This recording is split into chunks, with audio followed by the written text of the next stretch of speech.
र साथीभाइहरू जो बस्न चाहन्छ उनीहरू बस्न सकिन्छ र सोच्नेहरू अदुवा खेती, धान खेती र तिल खेती र हल्दी खेती पनि गर्नु पाइन्छ र यस्तो प्लेन ठाउँ छ र अलिकति जङ्गल पनि छ र काट्नुपर्छ, खेती गर्नुपर्छ। खेती गर्ने मान्छे हो भने चाहिँ आउनु सक्नुहुन्छ यहाँ।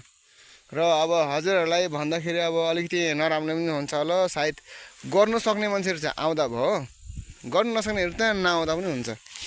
र जसलाई मनपर्छ र यो भिडियो चाहिँ सेयर, लाइक अनि कमेन्ट गरिदिनु होला। धेरै हाम्रो च्यानललाई, युट्युब च्यानललाई, मेरो च्यानललाई कमल तामाङ, पूजा तामाङ छ होला सायद है। त्यसको लागि रिक्वेस्ट गर्छु, मन पर्नेहरूले लाइक गरिदिनु होला, मन परेन त लाइक सेयर नगर्दा पनि हुन्छ। त्यति साह्रो म साह्रै उयो पनि भन्दिनँ।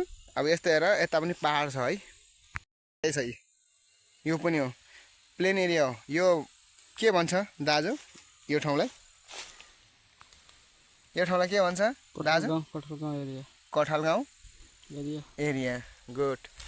अनि फेरि भएन, अब यो कठलगाउँ एरियामा अब आएको छौँ हामी, नयाँ अब उयो बसौँ भनेर, अब हेरौँ भनेर आएको हामी घुम्दै।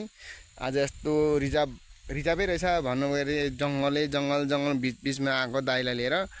र आज दाजु र म आउँदाखेरि कमेन्ट दिनु, कमेन्टमा भन्नु यो ठाउँ चाहिँ कहाँको हो भनेर भन्नु।